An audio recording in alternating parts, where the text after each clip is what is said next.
যেখান থেকে পারো, যেমন করে পারো, একটু বীজ জোগাড় করে দাও। নইলে আমি কেমন করে সহ্য করবো আমার দিদির ব্যভিচার, ভাইয়ের মাতলামি, আর টাকার জন্য দাদার নোংরামি। ওরা হাসছে, তুমি কিছু বলবে না? তুমি কি বোমা হয়েছে বাবু? আইরে কলিকাল 1432 সালের কি নিদারুণ পরিণাম। আপনি দেখুন, আপনারা সবাই দেখুন, আধুনিকতার কি বান্দরামি।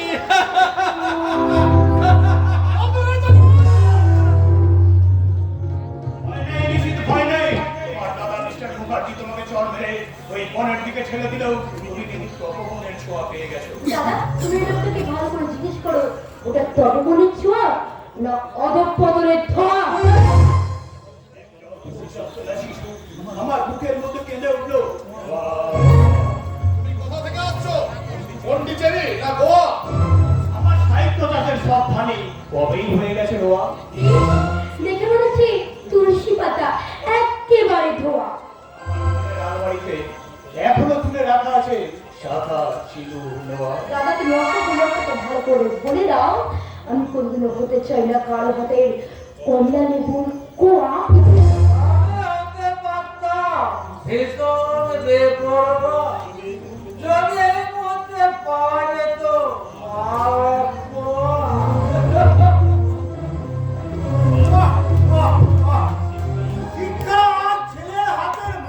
শুধু তাই নয় পরাদা, মানুষের সুনীতি আর দুর্নীতির বিছানায় শোয়া। হাসি থামিয়ে করো। তুমি কি আমার বোনকে ফিরিয়ে নিয়ে যেতে এসেছো? যে আমার আদর্শের সঙ্গে কোনোদিন নিজেদের মেলাতে পারেনি, তাকে ফিরিয়ে নিয়ে যাওয়ার কোনো প্রশ্নই ওঠে না। তোমার মুখ দেখে মনে হচ্ছে অর্ধেক দিন তোমার খাবার জোটে না। প্রকৃতির আবহাওয়া বিষাক্ত হয়ে গেলেও অনিবার্য কারণবশত প্রয়োজনীয় বাতাসটুকু নিয়ে ফুলগুলো কি ফোটে না? দাদা, সূর্য কি এখন ওই পূর্ব দিকে ওঠে না? ও পরান্দা, কাদের যেন বুক ফাটে, তবু মুখ ফোটে না। আর এত সাহস তোমার! সামান্য একটা গায়া লেখক হয়ে আমার দ্বারা প্রতিষ্ঠিত হয়ে আজ আমারই বাড়িতে দাঁড়িয়ে আমার বোনকে তুমি অপমান করছো। মেনে নাও। এমনি এমনি যাই কি করে বলুন? আমার বোন আর কোনোদিন তোমার সাথে যাবে না। আমি আপনার মনের মতো একটা পাথরের ঢিবিকে নিয়ে যেতে আসিনি। আমি এসেছি আমার রেখে যাওয়া পাণ্ডুলিপিগুলো নিয়ে যেতে। ওর সেই পাণ্ডুলিপিগুলো আমি ছিঁড়ে কুচি কুচি করে নর্দমায় ফেলে দেবো। বর্তমান জীবনের জীবন্ত প্রতীক, এত সাহস আপনি পেলেন কি করে? আপনি কি জানেন একমাত্র লেখকরা পারে তাদের কলম কলমের সাহায্যে আপনাদের মতো দেশের তৈরিতে দুঃস্বপ্নকে ছিন্ন ছিন্ন করে দিতে? তবে একটু ওর ওই পাণ্ডুলিপির বদলে আমার এই চপ্পলটা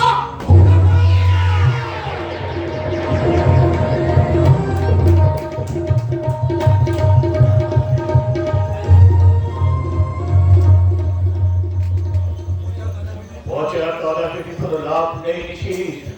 বাবু, করোনা, দুঃখ করো না পড়াতা, দুঃখ করো না। আমাকে আমাকে একটু সময় দাও। আমি যাবার আগে ইসলাম মুখার্জিকে একটা প্রশ্ন করে যেতে চাই। কি বলতে চাস তুই? আপনার কাছে আমার দুটো জিনিস রাখা ছিল, একটা বই আর একটা বউ। দুটো জিনিস আপনি আপনার লোহের ব্যাংকে রেখে যত পারেন সুদের পর সুদ খাটান। যাওয়ার সময় এই মেয়েরা শুধু আপনাকে একটা কথা বলে যায়, আপনি অনুগ্রহ করে একটু এগিয়ে আসুন। আমি আপনার পায়ের চপ্পলটা আপনারই মুখে দেখি, আপনার মুখটা কেমন বলো।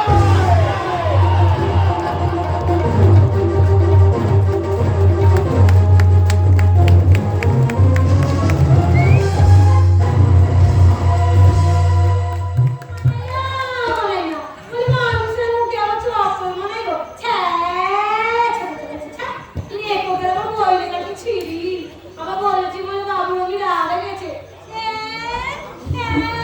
বলে রাগ বলে গেল আমি কিন্তু 7 টাকা পাবো দেখি তুই আমার সত্যিকারে জানি আমি এখানে ছেড়ে চলে যাবো। কোথায় চলে যাবেন কাকিমা? কি বলেছো বাবু? কাকিমা? হ্যাঁ কাকিমাই তো। আজকাল আমার পাড়ার সম্পর্কে আমার কথা হলে আমি তো কাকিমাই হবে। ও হ্যাঁ দেখেছো তো ঠিক বলেছো তুমি, আমি তো ভুলেই গেছিলাম। আমার তো খেয়ালই ছিল না, একদম খেয়াল ছিল না। কি করে থাকবে বদি? তোমার তো মাথায় গন্ডগোল। হ্যাঁ ঠিক বলেছো, ওই একটু আর কি। একটু নয় কাকিমা, অনেকটা। অনেকটা? হ্যাঁ বদি, দাদার মুখে শুনেছি তোমার নাকি ছোটবেলায় টাইফয়েড হয়েছিল। ও শুনেছো? এরকম টাইফয়েড হয়েছিল তো? সে কি ব্যাপার ঠাকুরপো? এই ছোট মানুষের বানানি এবার জলটাচ্ছে এবার মানুষ এবার জলটাচ্ছে এবার মানুষ সে এসে সারা চোখটা মুখে উঠে পড়া কি বললে? এই রে মাথায় গন্ডগোল ওই মুখ খাসকে মাঝে মাঝে বাজে কথা বলে বলি ঠাকুরপো শুনুন তো হলো না না না কাকিমা, আপনি নিশ্চিন্ত থাকুন। তবে আপনার বাড়িতে এসে আমি লক্ষ্য করেছি বলি কি লক্ষ্য করেছো? আমি আপন মনে বকবক করে তাছাড়া শাড়ি কাপড়টা মাঝের মধ্যে অনেক খালি তুলে ওই যে অনেক খেতে লোক আসতো তাই কি রক্ত করে? ঠাকুরপো বলি বড় তো আরে সুবাদ ঠাকুরপো বলি বড় না আমার কথা কথা বলতে নেই যাও দুজনে ঘরে বেরো যাও যাও যাও আচ্ছা আচ্ছা আচ্ছা এই শালা রে বাবা রে শালা এখনই ফেসে দিয়েছে এ বাবা রে আমি করে কাজে রু শালা চা আর পারি না খাওয়া এর এখানে খা কাছে বলবো আমাকে 2 দিন পর এখানে গিয়ে আমাকে নাচতে হবে গাইতে হবে আমি বলি সেটাই করি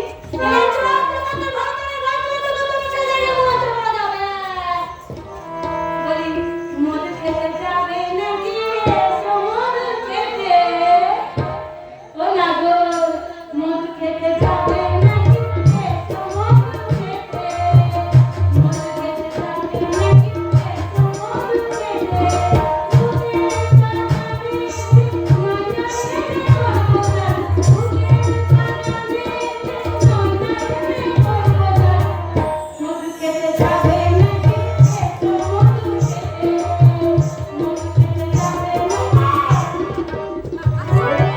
ওরে সন্ধ্যাবেলায় সত্যি নাচ গান করছো তুমি? এই হলো পুরীটা মন্দির থেকে এখনই আমি বুঝতে পারিনি তো কি হলো আমার কথা উত্তর দিচ্ছে না যে কি নাচ গান করছিলে তুমি? কেন ক্লাসে কি বললে? ক্লাসে তো ক্লাসে আমি বুঝলাম না, আমি পুরোনো দিনের মানুষ তো হ্যাঁ সেটাই বুঝি কিন্তু আমি এটাও বুঝতে পারছি না যে কোন বাড়ির বউ এটা সন্ধ্যাবেলা এই করে নাচলো মা দেখো যা করেছো আর কোনদিন করবে না। আচ্ছা মা আচ্ছা ঘরে দৌড়ে সন্ধে দেখিয়েছো সন্ধে দিচ্ছি বাস করতে থাকে কে এটা কোথায় গেছে বাবু ওই বড় লোকের বোন বলে কি এই পুরুষ শাসনের কত দেখছো করবে না তোমাকে কতবার বলেছি না ভাস্করকে বাবু বলে ডাকবে না সেটা কি তোমার কানে যায় না ভুলে গেছি মা ভুলে গেছে মানে আমাকে না ক্ষমা করে দিন আপনার ছেলে কোথায় গেছে আমাকে বলে যাওনি মা ভাস্কর একটা খামকে আছে যখন যা মনে হয় তাই করে আর আজকে মুখটা কেমন গম্ভীর লাগে আচ্ছা বৌমা তুমি ঝগড়া টগড়া করো নি তো না আমাদের কোনো ঝগড়া হয় না হ্যাঁ বৌমা হ্যাঁ স্বামীর সঙ্গে প্রতি ঝগড়া করতে নেই স্বামীর সঙ্গে ঝগড়া করলে সংসার ছুটি হয় না মনে চাই 2 দিনের সংসার ছেড়ে চলে যাবো তারপর সংসার কি বলে বাবা চলে যাবে মানে কোথায় যাবে তুমি না মানে বলছি কি মা আসলে আমাদের তো মাত্র 12 দিন হলো বিয়ে হয়েছে তারপর তুমি সংসারে বুঝবো বলো হ্যাঁ আই বাবা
গো লক্ষ্মী রানী আমার ঘরেতে, সবার সুখে থেকো যেন তোমার ঘরেতে, দুঃখ যেন চিরকাল দূরে থাকে, অন্তর্যামী তুমি চির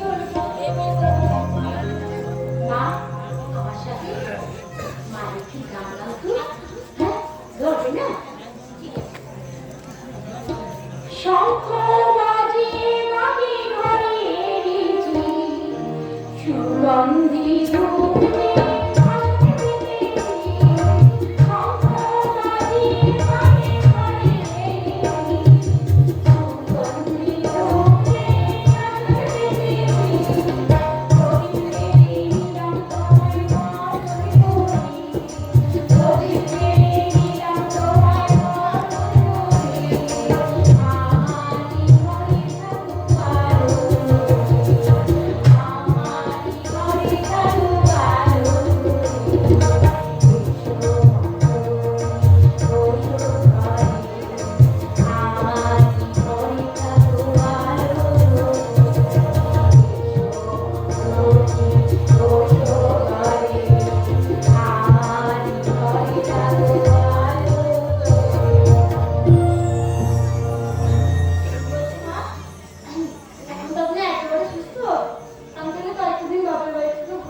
দেখো বৌমা, এই স্বামীর সংসার করতে এসে এত বাপের বাড়ি থেকে টান কিন্তু ভালো, কিন্তু কোনো কিন্তু না।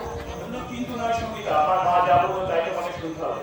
মা এখন পুরোপুরি সুস্থ হয়ে গেলেও মায়ের এখন কিছুটা মিস্টেক হয়েছে, তাই তোমার বাপের বাড়ি যা চলবাই বলে দেবে। দেখলে তো বৌমা, ছেলের মায়ের প্রতি কেমন মায়া, এমনি মায়ের বাঁধনে পড়বে যখন তুমি আমার মতো ছেলের মা হও।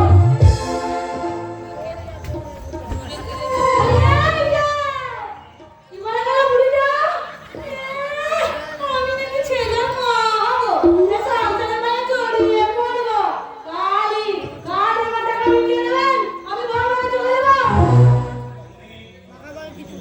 আমি কিন্তু বাড়ি খারাপে আছি বাবু, টাকা পয়সা কোনো গল্প হলো না, মাসে কথা কিস্তিতে তোমার মান সম্মান আমি কিস্তি কভার করে দেবো বলছিল। তুমি কি আমাকে বিশ্বাস করতে পারো না? বিশ্বাস আমার বিশ্বাস তুমি লাত্তিমান। কিন্তু কেন তুমি আমাকে বিশ্বাস করতে পারো না? বেশ তো কিছুদিন হয়ে গেল তুমি আমার বাড়িতে আমার পৌঁছে গেছো। মা ভাইয়ের উপর বিশ্বাস স্থাপনের জন্য আমরা দুজন একই ঘরে থেকেছি ঠিকই, কিন্তু এক বিছানায় নয়। ওরা আমি তো তোমাকে কোনোদিন স্পর্শ করতে চেয়েছি। ওই জন্যই তো আমি বাড়ির মুশকিলে পড়ে গেছি। আমিও যে পেছনে পেছনে কেমন একটা হয়ে যাচ্ছি। তুমি সত্যি করে বলো দেখি বাবু, তুমি সত্যি সত্যি রামকুমারের মানুষ তো, নাকি স্বর্গ থেকে নেমে আসা কোনো দেবতা?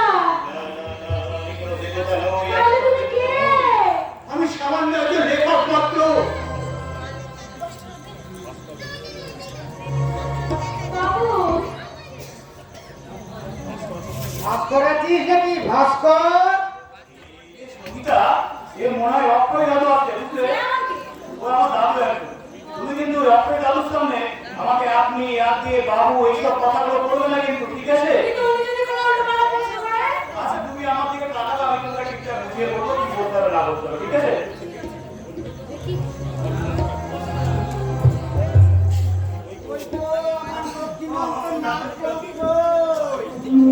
দাদু, আসুন আসুন দাদু আসুন। জানতে যখন পেরেছি ভাস্কর তোরা এই পাড়াতেই থাকে, তখন একবার কেন 1000 বার। দাদু! এসো ভাই, এসো। আরে ভাস্কর, হ্যাঁ দাদু, তোর সঙ্গে তো না বলার বয়সে অনেক তফাৎ মনে হচ্ছে। এই দাদু কি জিজ্ঞাসা করে দাদু কথা উত্তর দাও। আপনি না মানে তুমি থামো তো, আমি দাদু সব শুনেছি। বলেন কি হয়েছে বলুন তো? মানে আমি তো ভালোবেসে বিয়ে করেছিলাম, তাই ও আমার বয়স দেখিনি, আমি ওর বয়স দেখিনি। তা বেশ। তো হঠাৎ ভাস্করকে তুমি বলার আগে আপনি বললে কেন? আসলে কি হয়েছে জানো দাদু, ওই আমাকে বড় ভাড়া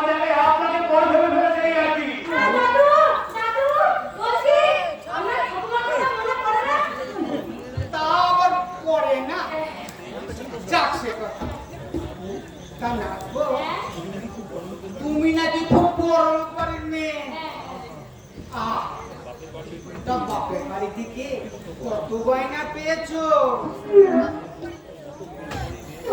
বড়লোক বাড়ির মেয়ে হয়ে শেষকালে ওই ভাস্করকে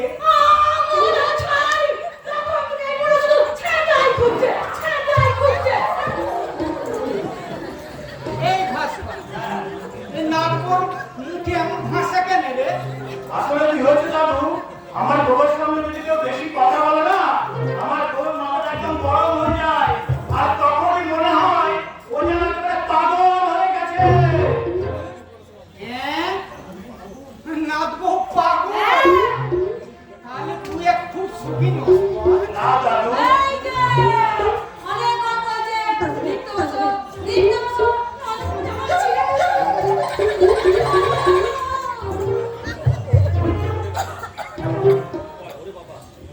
ওরে বাবা, মেয়েটা বড় পাগল। ভাস্কর তাহলে একেবারে সুখী নয়। ওই পাগলির পাল্লায় পড়ে ভাস্কর মায়ের চোখের জলে নাকের জলের অবস্থা। ঠাকুর, এবার মনে হচ্ছে তুমি আছো, তোমার চোখ আছে প্রভু।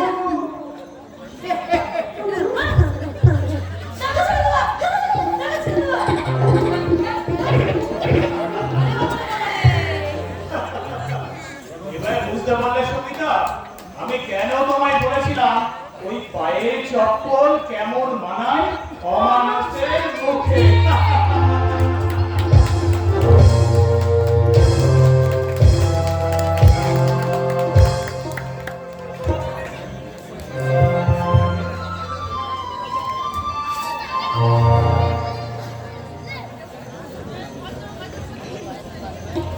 বুঝতে পারলে কি এমন খুব বড় কথা?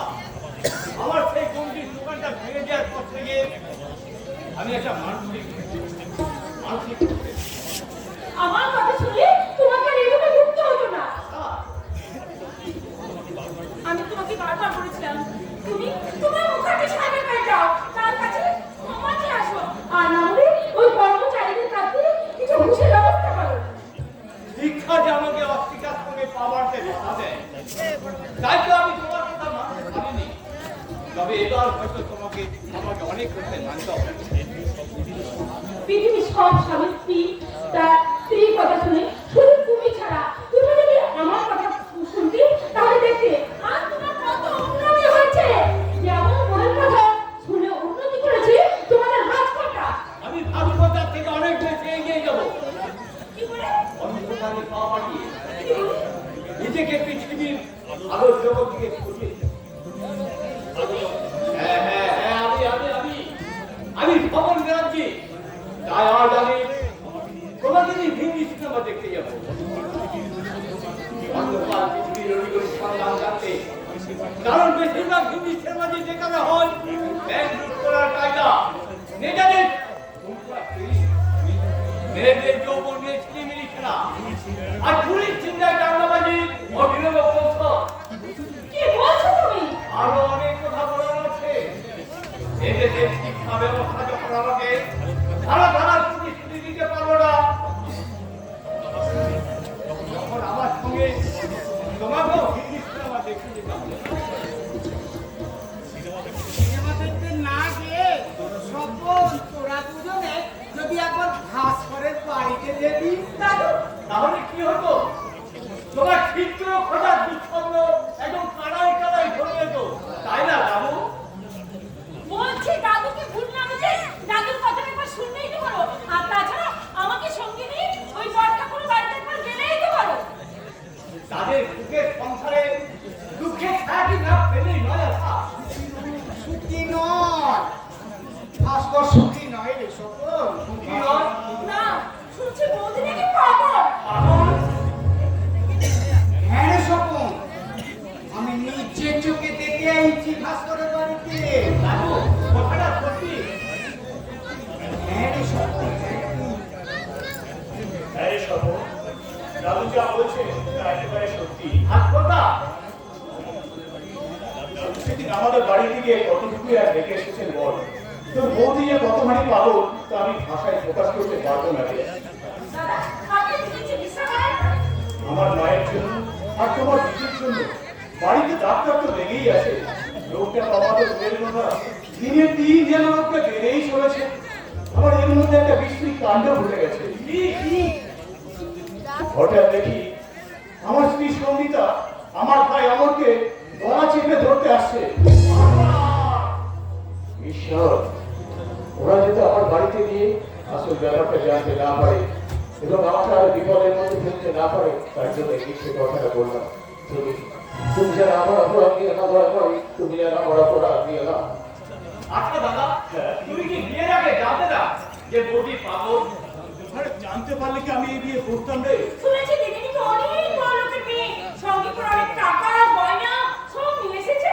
সেই লোভে পড়ে তো আমার এই অবস্থা বৌমা। ছি ছি ছি ছি, শুধু তাই না, দুজনের বয়সে কত তফাৎ। এই বলছে তুমি, আবার এই বলছে আপনি।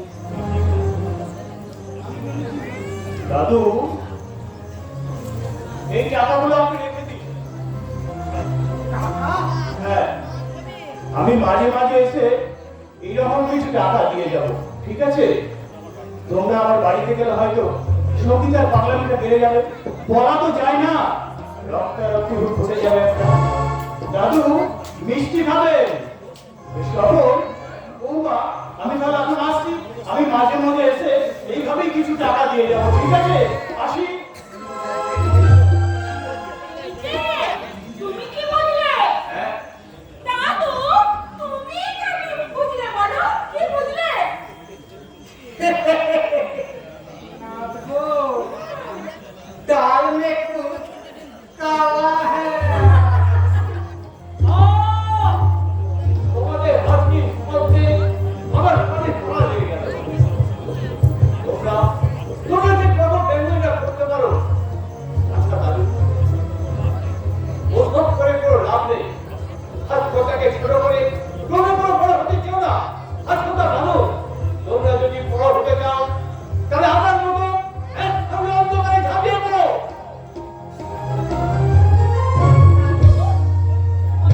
এই তো সব বলছি। বলছি কি, ব্যাপারটা না, আমি কালকেই ওদের বাড়িতে চলে আসবো। তুমি একবার গেলে আবার টাকা নিয়ে আসবে ভাস্কর। হ্যাঁ, আপনাদের বাড়িতে ভাস্করটা আসেনি? ভাস্করটা এসেছিল, কিন্তু একটু আগে চলছে।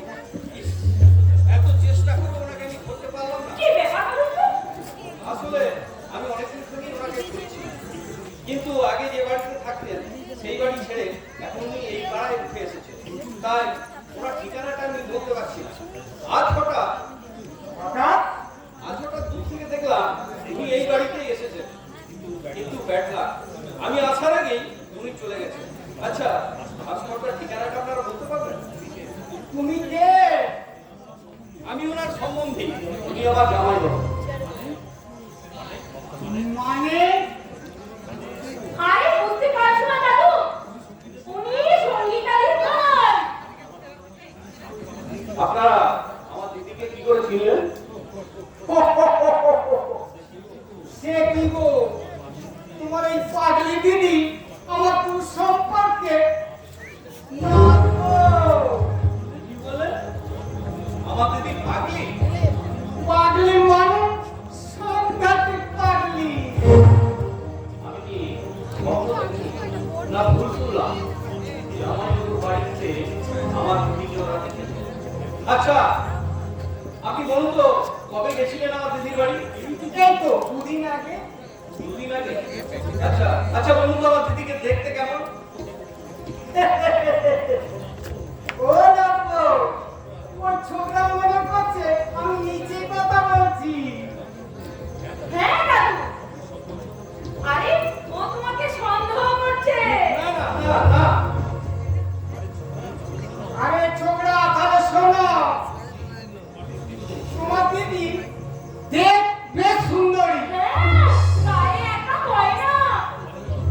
কপালে দপ করছে সিঁদুরের টিপ, না না না না, শীতেতে সিঁদুর।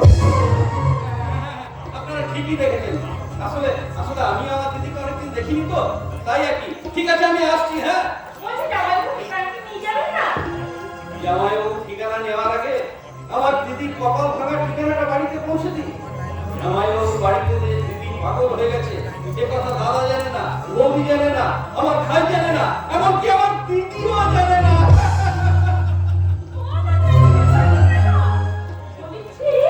বলছি যে পাগল হয়ে গেছে সে জানে না তার মানেটা কি? মানেটা বুঝলে না গো? ও দিদি যেমন পাগল ও তেমনি পাগল।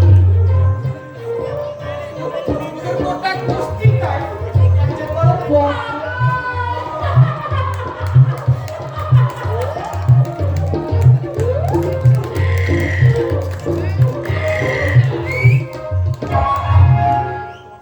আমি তোমার কথা বিশ্বাস করি না নিশি। কি বলছো পরান্দা? মেজবাবু, হয় তুমি পাগল হয়ে গেছো, না পাড়ার লোকেও তোমাকে মিথ্যা কথা বলছে। না, মিথ্যা কথা নয়। যে মহিলা জামাইবাবু বাড়িতে আছে তিনি বউ হয়ে আছেন এবং তার নামও সঙ্গীতা। ভদ্রমহিলার নাম সঙ্গীতা। আশ্চর্য তো। হ্যাঁ, আশ্চর্যই বটে। ব্যাপারটা না তেমন একটা রহস্য লুকিয়ে আছে, যেটা তুমিও ধরতে পারছো না আর আমিও ধরতে পারছি না। শোনো মেজবাবু, বলো। এই সঙ্গীতা নামে যে পাগলি মেয়েটা জামাইবাবুর বাড়িতে বউ হয়ে আছে, এই কথা যেন তুমি দ্বিতীয়বার তো বলবে। বলবো না। কিন্তু ব্যাপারটা কি সেটা জানতে তোমাকে জামাইবাবুর বাড়িতে যেতে হবে। হ্যাঁ। কাল সকালে তুমি জামাইবাবুর বাড়িতে যাবে। হ্যাঁ, যাবো। কিন্তু তার আগে আমি তো কয়েকদিন এখানে ছিলাম না, বন্ধুর বাড়িতে ছিলাম, তাই এ বাড়ির সমস্ত খবর আমার জানা হয়নি। আচ্ছা বড়দা, তুমি কি বলতে পারো ওই ব্যভিচারের লেখক সাগর রায়ের সাথে আমার দিদির সম্পর্কটা কত দূরে গিয়েছে? অনেক দূর, অনেক দূর। তুমি বাধা দিতে পারছো না বড়দা? মেজবাবু, এই বন্যা যখন আসে তখন কি সামান্য কাদামাটির বাঁধটি থেকে? বড়দা, তাছাড়া আমি তো বাড়ির চাকর, আমার ক্ষমতা কতটুকু বলো? তাহলে শুনে রাখো বড়দা, আমি আমার শেষ শক্তিটুকু দিয়ে বাবাকে ব্যভিচারের হাত থেকে ফিরিয়ে আনবো, দিদিকে ফিরিয়ে আনবো সর্বনাশ অন্ধকারের পর থেকে, আর ভূমিতের হাত থেকে মদের বোতল কেড়ে নিয়ে ওর হাতে তুলে দেবো আমার গোল। আবার আমার পাশে দাঁড়িয়ে থেকে আমাকে একটু সাহায্য করো বড়দা। মেজবাবু, আরো অনেক কথা আছে, পরে শুনবো। তার আগে আমাকে দেখে আসতে হবে আমার জামাইবাবুর বাড়িতে সিঁদুর করে সর্বনাশা ভয়ঙ্কর নায়িকা রূপে যে মহিলা বাস করছে তার আসল পরিচয় কি, আর জামাইবাবুর সঙ্গেই বা তার সম্পর্কটা কি। ছি, ছি, ছি, ছি। কি আশ্চর্য ঘটনা! দিদিমণি নাকি পাগল হয়ে গেছে। কারো কথা শুনতে পাচ্ছে না রাজেশ, কারণ রাজেশের চোখগুলো চলে গেছে গঙ্গা পরিমরা মেঠো পথ করে ওই নদীর বুকে। ফিকে হয়ে গেছে সূর্যের আলো, তখনও বিবর্ণ বিষণ্ণ বেলা। ওই তো গা ধুয়ে আসছে গায়ের মেয়ে পদ্মা, তার ভিজে কাপড় ভেদ করে বেরিয়ে আসছে উত্তাল যৌবন। ও সাগরবাবু, হ্যাঁ হ্যাঁ, বলুন বলুন, বলুন। আপনি বোধহয় এই সঙ্গীতা দিদিমণিকে মনে করে এই লেখাটা লিখলেন। হ্যাঁ হ্যাঁ হ্যাঁ হ্যাঁ, কারণ তোমার সঙ্গীতা দিদিমণিকে নিয়ে আজ আমি বেড়াতে যাবো যে। সঙ্গীতা দিদিমণি আপনার সঙ্গে বেড়াতে যাবে না? কেন, কি হয়েছে তোমার সঙ্গীতা দিদিমণি? সবাই বলছে দিদিমণি নাকি পাগল হয়ে গেছে, পাগল হয়ে গেছে। বুঝেছি বুঝেছি, প্রতিশোধ নেওয়ার জন্য ওই ভাস্কর ব্যানার্জি রটিয়ে বেড়াচ্ছে সঙ্গীতা নাকি পাগল হয়ে গেছে। কিন্তু না না না, মোটেই না। সঙ্গীতা আমাকেই পাগল করে দিয়েছে। না হলে কি করে দিচ্ছি এসব অশ্লীল গল্পগুলো? কিন্তু ওই রক্ষণশীল লেখক ভাস্কর ব্যানার্জি সে কি পাচ্ছে? তার বউ তাকে ছেড়ে চলে এসেছে, কোন প্রকাশক তার বই ছাপতে চাইছে না। খাবে কি, সংসার চালাবে কি করে? অথচ তার সুন্দরী বউকে নিয়ে আমি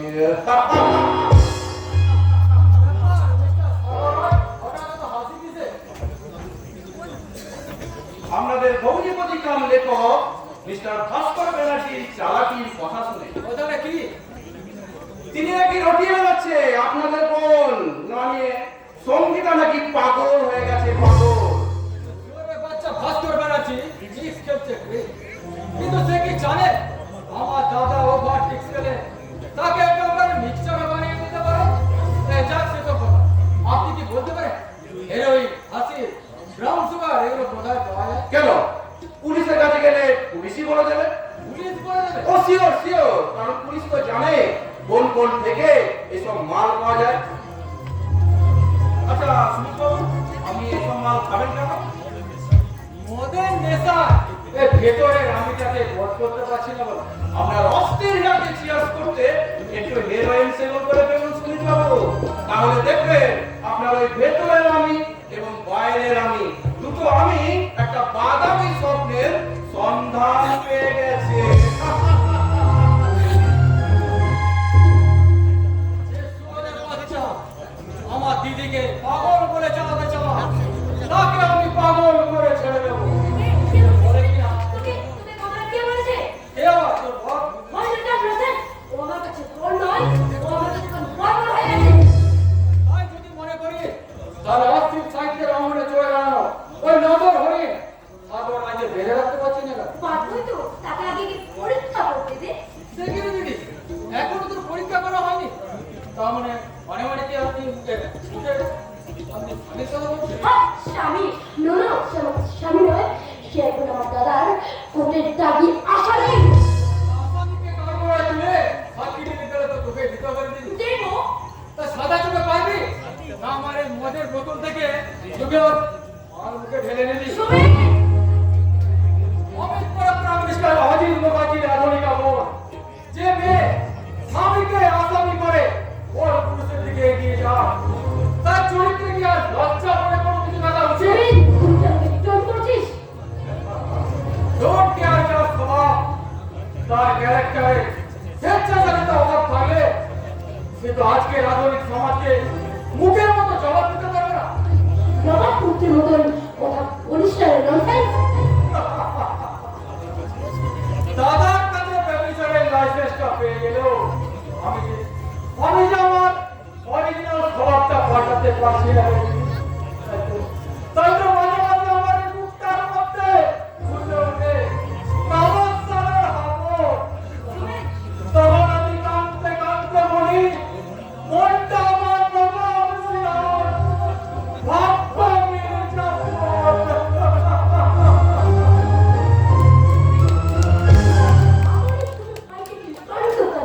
নিচু ফটের মতো ওই আদর্শ ভাস্কর ব্যানার্জি রাজি চলছে মানে ও কি করছে ভাস্কর আমাকে পাগল করে চালাতে চাইছে তোকে পাগল বলে চালাতে চাইছে রে আচ্ছা তুমি কি শুনুনি তুমি কি লক্ষ্য করে শুনে যে ভাস্কর ব্যানার্জি ওর বন্ধু অত সহজে বলছে আমি কি পাগল হয়ে গেছি এই তো কারণ আমি সমস্ত প্রকাশককে বলে দিয়েছি বিয়ের জন্য তারা বই না ছাপে কিন্তু দাদা ওই যে ধাপে ধাপে কোথায় নামছে সেটা একবার চিন্তা করেছো কাল পর্যন্ত সে আমার চিন্তার মাপের মধ্যে ছিল আজ থেকে আমি তাকে মাপের বাইরে পাঠিয়ে দেব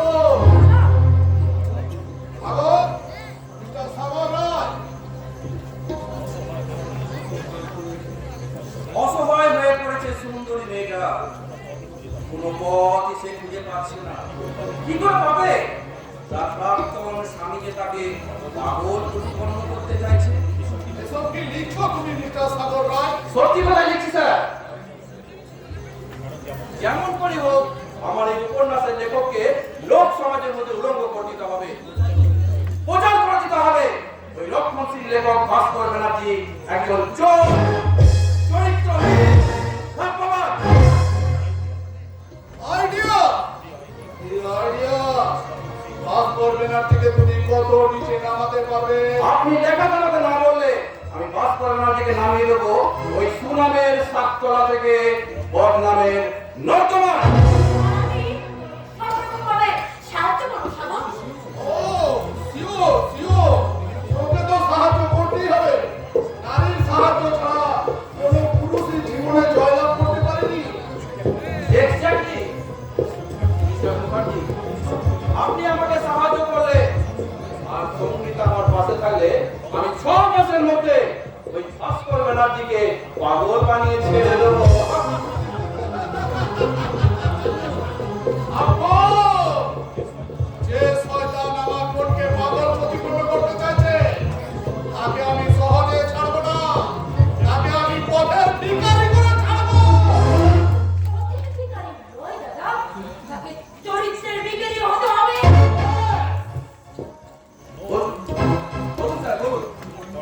আপনি আপনার পয়েন্টগুলো নোট করে নিচ্ছি।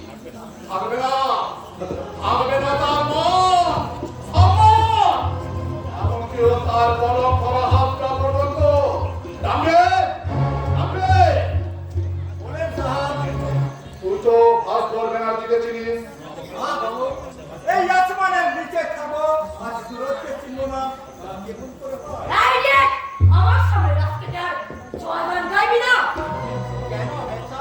পরাজয় রঙ্গটা কি আপনার সামনে আগায় আসছে? দেখবেন, সনাত বলছে চাকর হয়ে মুনিবের মুখের ওপর কথা বলছিস কোন তাহলে? হ্যাঁ, মুনিরা যা বলবে, মাথা ঠিক করে তাই শুনবি। আর মাসে মাসে বাইরের টাকাটা মুনে নিবি। লেখক বাবু, আপনি যদি আমার মাহিনার টাকাটা গুনতে দিতে, আমার কামটা আপনি যদি একদিন করলে, তাহলে সংসারকে এই চাকর বাকরদের কে করবো? ওকে যদি আমি মুখের ঠিকানা দেখে দিলামকে তোর কোনো ওই থাকবে না। থাকবে না? না না থামবে না। তোকে শুধু একটা কাজ করতে হবে। তবে বলে, ও কামটা কি? যে হাত দিয়ে ভাস্কর ব্যানার্জি বই লিখছে তোকে সেই ভাস্কর ব্যানার্জির ডান হাতটা কেটে দিতে হবে। যে মুখ দিয়ে সঙ্গীতাকে সে পাগল করেছে, সেই মুখটাকে তার অ্যাসিড বাল্ব মেরে পুড়িয়ে দিতে হবে। পারবি না, পারবি না, তুই পারবি না। হাত কেটে নেওয়া আর অ্যাসিড পান মারা, দুটো কাজ করার কি দরকার? সিরাজ একটা কাজ করলেই তো বিলকুল ঝামেলা। কি কাজ?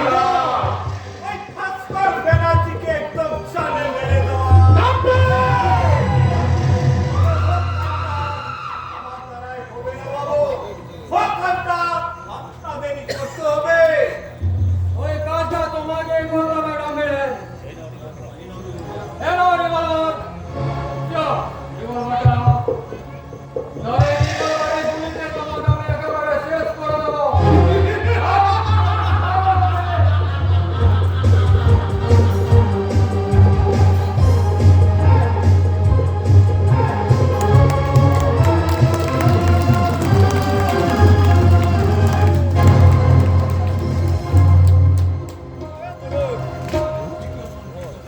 বিজ্ঞাপন বিজ্ঞাপন বিজ্ঞাপন। টিভি খুলিস আজ শুধু দেখতে পাবি অশ্লীল ছবির বিজ্ঞাপন।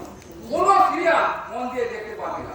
মেয়েদের পায়ের নখ থেকে মাথার চুল পর্যন্ত কিভাবে সুন্দর সারা শরীর রাখা যায়, সেই জন্য পারফিউম, সাবান, শ্যাম্পু, ক্রিমের বিজ্ঞাপন। তবুও তো মানুষ দেখতে ছাড়ে না। ওই টিভি লাগাও তোমার বাচ্চার সামনে হাজার হাজার স্কুল পড়ুয়া ভিড় করে অবাক চোখে দৃশ্য দেখছে। সেই জন্যই তো ছেলেরা আজ কানামাছি হাডুডু খেলে না, মেয়েরা পুতুল নিয়ে পর্ব খেলে না, তারা খেলে শুধু হিন্দি গানের অ্যান্টারফেরি। জাতীয় সঙ্গীত মনে থাকে না, মনে থাকে টিভিতে শোনা বিজ্ঞাপনের গান। বাহ, ব্যাপারটা তুই দারুণ ব্যাখ্যা করেছিস তো। এগুলো আমার কথা নয়, আমার দাদা এই কথাগুলো নতুন উপন্যাসে লিখেছে। ও, তাই বলি তুই এত কথা শিখবি কথা থেকে। তোর মুখে এই ধরনের কথা আমি কখনো শুনিনি। এই যে আগামী দিনে মানব বিক্রি ছাড়া তোমরা কি আনন্দ মাঠের ভীষণ ভয়ঙ্কর পদচিহ্ন গ্রামটাকে দেখেছো? না কাকু, কি করে দেখবে? ওসব ওই বাড়িতে আর পড়া হয় না। রামায়ণ মহাভারত তো কবে ইউরোপার গর্ভে চলে গেছে।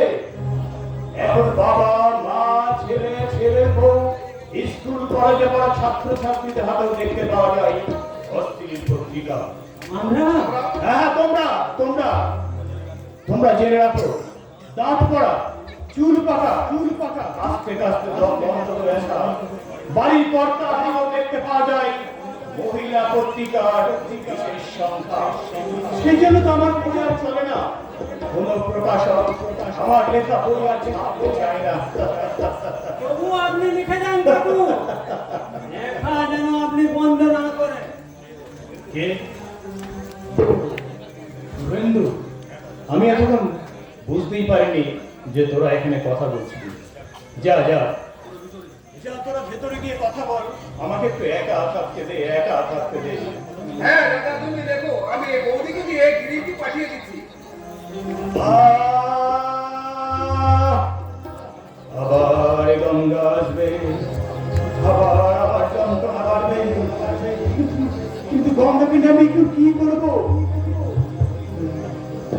তো কোনো দোষ নেই, সব দোষ আমার। আমি আমি কি করতে চেয়েছিলাম আর কি হয়ে গেল? কি চেয়েছি কি যে পেলাম, কি চেয়েছি কি যে পেলাম, আশার প্রদীপ জ্বলতে গিয়ে নিজে আমি ঘুরে কি চেয়েছি কি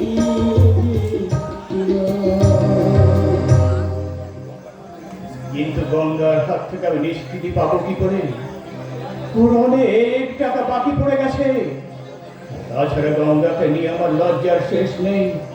মা আবার অসুস্থ হয়ে পড়ে আমাকে আবার চরম বিপদের মধ্যে ফেলে দিয়েছে। এখন আমি কি করব? আমার যন্ত্রণার কথা আমি কাকে বলবো? কেন? তোমার যন্ত্রণার কথা তুমি আমায় বলতে পারো না বুঝি? কি বলো, তুমি কি অসুস্থ? মানে এই এই যে কি মনে মনে ভাবছো বলো তো তুমি? না, তুমি নয়, আপনি করে বলো, আপনি করে। সন্ন্যাসীর মরণ থেকে গেরুয়া বস্ত্র খুলে নিয়ে তাকে আবার তুমি পড়াতে চাও শুধুমাত্র কপনি? তুমি আমার লেখা বই পড়ে আমার কথাগুলি আমাকে শোনাচ্ছ?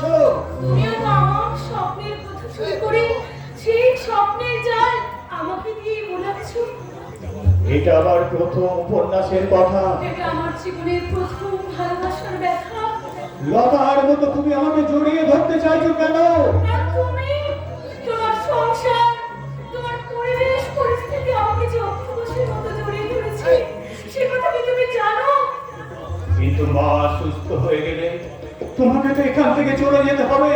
আমার চলার পথে তোমার শিক্ষার টাকা বন্ধ করে তুমি ছড়িয়ে দিয়েছো কবে? আমি তোমাকে বোঝাতে পারছি না গঙ্গা, আর বেশি দিন তোমার এখানে থাকা চলবে না। আর যাওয়ার কথা তুমি আর কোনোদিন বলবে না। কি সর্বনাশ! ওই ওই ওই গণিকা মেয়েটা আমার অসহায়তার সুযোগ নিয়ে আমার চরিত্রের উপর একেবারে জাঁতার মতো চেপে বসে আছে। আমার হৃদয়ের মাঝে লুকিয়ে থাকা স্বপ্নের পাখিটা কি মিষ্টি সুরে গান রয়েছে। ও তো নোংরা মেয়ে, জোর করে তাড়িয়ে দিতে চাইলে খিস্তি খেউর করে গালিগালাজ দিয়ে আমার মান সম্মান একেবারে ধুলোর সঙ্গে মিশিয়ে দেবে। আমি কি জানতাম বৌমা, মামিমা, কাকিমা, নাতু এই শব্দগুলো আবার এত সুন্দর আমার স্বপ্নের সাথে ফুল ফুটিয়ে তুলবে। সেই অসভ্য মেয়েটা আজ এমন সভ্য ভদ্র ভাষায় কথা বলছে কেমন করে?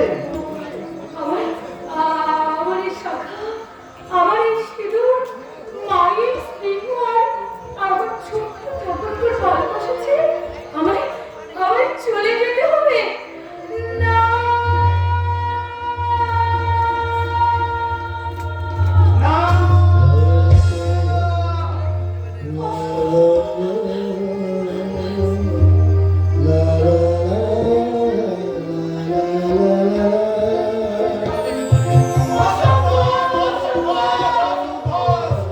এ কিছুতেই সম্ভব নয়।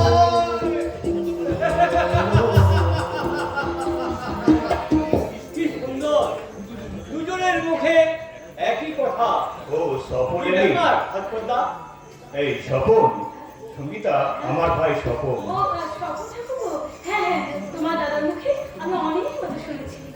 কিন্তু বৌদি, তোমার চোখে জল। না না না, মানে কোথায় জল? আসলে না, কদিন হলো আমার খুব ঠান্ডা লেগেছে। ঠান্ডা লেগেছে? হ্যাঁ হ্যাঁ স্বপন, আমি তো সারা রাত জেগে বই লিখি, আর তোর বৌদিও আমার সঙ্গে বসে সারা রাত জেগে বসে থাকে, তাই বোধহয় একটু ঠান্ডা লেগে গেছে আর কি। বুঝেছি দাদা, বুঝেছি। তোমার কাছে বৌদিকে তো থাকতে হবে। কি নারী কি পুরুষ একাকি মহান কাজ করতে পেরেছে, তাই তো নজরুল ইসলাম লিখে গেছে, আমি সামনের গান গাই, আমার চোখে ফুল ফুলামণি কোনো ভেদাভেদ নাই। বিশ্বে যা কিছু মহান সৃষ্টি চিরকল্যাণ কর, অর্ধেক তার করিয়াছে নারী, অর্ধেক তার নর। দাদা, এই বিশ্বে যত ফুটিয়াছে ফুল, ফলিয়াছে যত ফল, নারী দিল তার রূপ রস মধু, গন্ধ সুনির্মল। তাজমহলের পাথর দেখেছো? দেখিয়েছো কি তার প্রাণ? অন্তরে তার মমতাজ নারী, বাহিরেতে শাহজাহান, বাহিরেতে শাহজাহান, বাহিরেতে দাদা, বৌদি কাঁদতে কাঁদতে চলে গেল কেন? আমি তো তোদের বাড়িতে সেদিনকে বলে এসেছিলাম তোর বৌদি পাগল। দাদা, তুমি যে কোনো কারণে হোক নিজের যন্ত্রণাকে ঢাকবার জন্য বৌদিকে পাগল করে অনেক কিছু চাপা দিতে চাও, যেমন চাপা দিতে চাই আমি। তোমার বৌমা মানে আমার স্ত্রী আশা, যাকে আমি ভালোবাসা করে বিয়ে করেছিলাম, তাকে আমি কিছুই দিতে পারিনি, কিছু না। অথচ কিছু দিতে না পারা অক্ষমতাকে ঢাকবার জন্য বৌমাকে আমি কখনো ভাবি নবী, আবার কখনো ভাবি ছুটি, আবার কখনো ভাবি। যাক বাবা যাক, এতক্ষণ আমি নিঃশ্বাস ছেড়ে বাঁচছিলাম। কিন্তু তুমি তো মরা থেকে বেঁচে উঠেছো দাদা, কিন্তু আমি তো বেঁচে থেকেও বেঁচে নেই। তুমি কি সেটা বুঝেছো? বুঝেছি বলেই তো সেদিন আমি তোদের বাড়িতে গিয়ে কিছু টাকা দিয়ে এসেছিলাম। আরে যাক, সেসব কথা যাক, চাকরি বাকরির কোনো সন্ধান করছিস?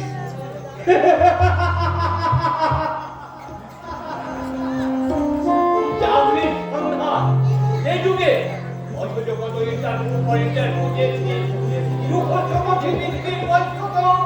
মানুষ কিভাবে মানুষ হলো? পথের পাঁচালী লেখক বিভূতিভূষণ বন্দ্যোপাধ্যায়, অথচ যারা ইন্টারভিউ নেয় সেই সব বেকার বেকার শিক্ষিত দল বেকার ছেলেদের নিয়ে বঞ্চিত করে। শপথ, আমরা আমরা এই বেকাররা সেই সব মানুষেরা আপনাদের বিরুদ্ধে হাত মুঠো করে চিৎকার করে বলবো, ওরে আমরা এবার শুরু হবে তোদের উপর হামলা। লক্ষ লক্ষ বেকারের তারা নিজেরা কিভাবে সাজা দিচ্ছে আমরা। শপথ, শপথ, তুই কি শেষ পর্যন্ত পাগল হয়ে যাবে? বাঞ্ছন্দা, বেকারের যন্ত্রণা ভোগ করতে করতে হয়তো আমি পাগল হয়ে যাব।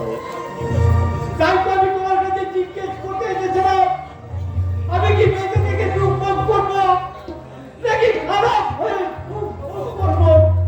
অনেক সুখ, অনেক সুখ।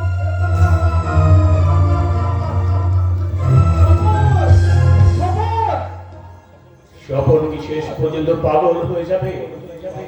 অজিত মুখার্জি ওর গুমটির দোকান ভেঙে দিয়েছে, সে খবর আমি পেয়েছি, কিন্তু সে যে আমার সম্বন্ধী সে খবরটা ওরা জানতে পারেনি। একেই আমি নিজের যন্ত্রণায় মরছি।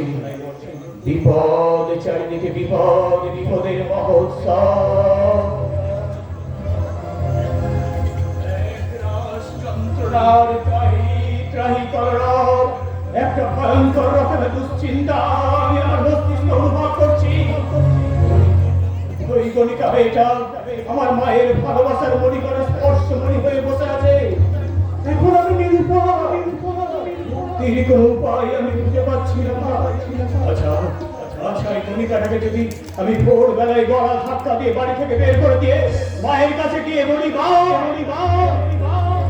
তোমার বৌমা সেই বড় লোকের মেয়েটা আমার সঙ্গে ঝগড়া করে বাপের বাড়ি চলে গেছে। তা কি করে হয়, তা কি করে হয়? সঙ্গীতা সব মিলেমিশে এক হয়ে যাবে, তাহলে এখন কি হবে? তুমি হ্যাঁ, আমি তোমার লেখার জন্য খাতা নিয়ে এসেছি। তুমি লিখতে বসলে আমি ধূপ জ্বালিয়ে দিয়ে তোমার জন্য চা করতে যাবো। আমি চা ফা কিছু খাবো না। কাল লেখাটা যেন তুমি কোথায় শেষ করেছিলে বলো তো? তুমি দয়া করে এখানে চোখ, দুটো কান আর একটা মাত্র মুখ। এ কথার মানে হলো প্রত্যেকটা মানুষের উচিত দুবার দেখা, দুবার শোনা, তারপর মাত্র একবার কথা বলা, মানে কারেক্ট কথা বলা। তুমি ইংরেজি বলছো? একটু আগে নজরুলের কবিতা বললে, তুমি কি লেখাপড়া শিখেছিলে? টাইম অ্যান্ড টাইট ধরলাম। সময় এবং স্রোত কারোর জন্য দাঁড়ায় না। ঠিক আছে, দাও আমার খাতাটা দাও, না। আমি লিখতে শুরু করছি, দাও।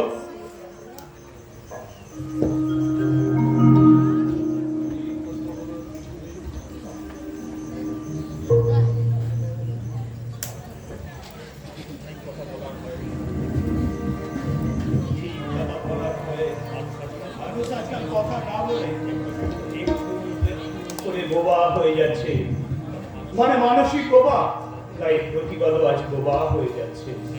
সেই জন্যই তো তারাশঙ্কর বন্দ্যোপাধ্যায়ের চণ্ডী মণ্ডপে আজ পঞ্চায়েতের বন্দর। মানিক বন্দ্যোপাধ্যায় পদ্মা নদীর মাঝির মুখে মিথ্যে রাজনীতির স্লোগান, রমাপদ চৌধুরী বনপলাশীর পদাবলীর পালা কীর্তনে আধুনিক সঙ্গীত শিল্পীরা গাইছে আমি কলকাতার রসগোল্লা।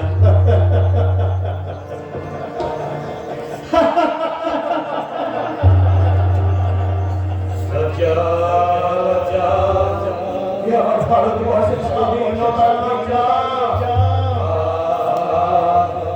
আমি লিখতে পারছি না, আমি ভীষণ অনুভব করছি, লিখতে পারছি না, আমার মাথায় ভীষণ অনুভব করছি, চিৎকার করে আমার মন ইচ্ছে বলছে,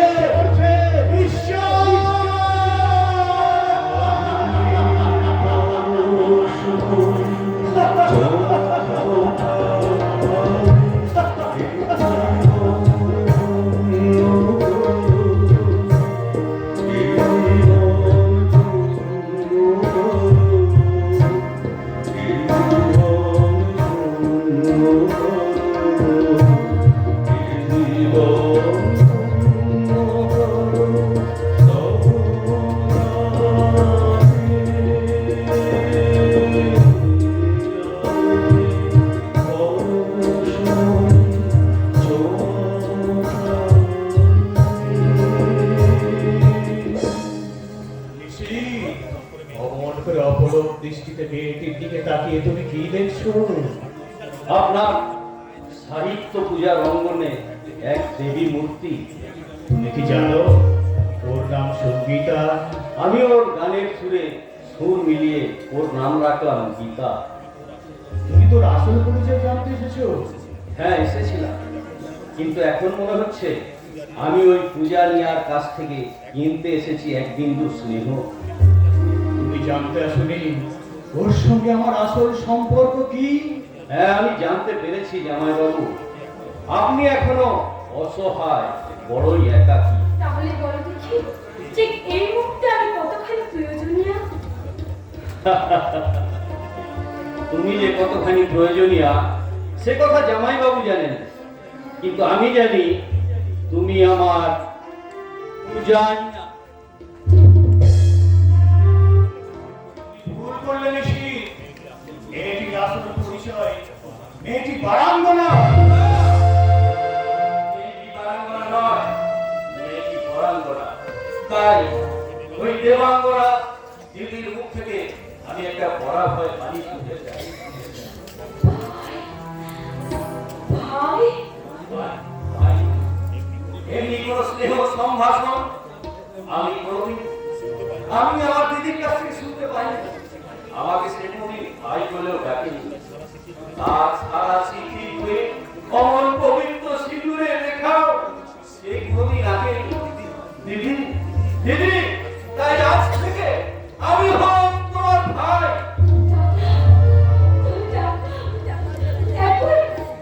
এখন দিদি বলে ডাক। দিদি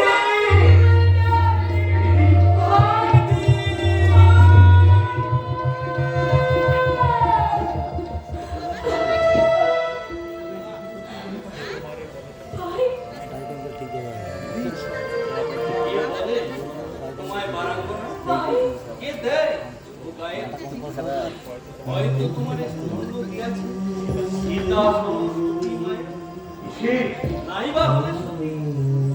তোমরা তো মাতা পিতা, তোমাদের ছেলেরা আমাদের, তারা তো আমাদেরই জ্ঞাতি।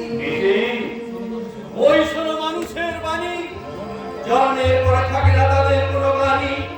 পাপ করিয়াছ বলিয়া কি নাই পুণ্যের অধিকার, শত পাপ করিয়া হয়নি ক্ষুণ্ণ দেবত্ব দেবতা। ঋষি অহল্যা নদী মেয়েই হতে পারে দেবী,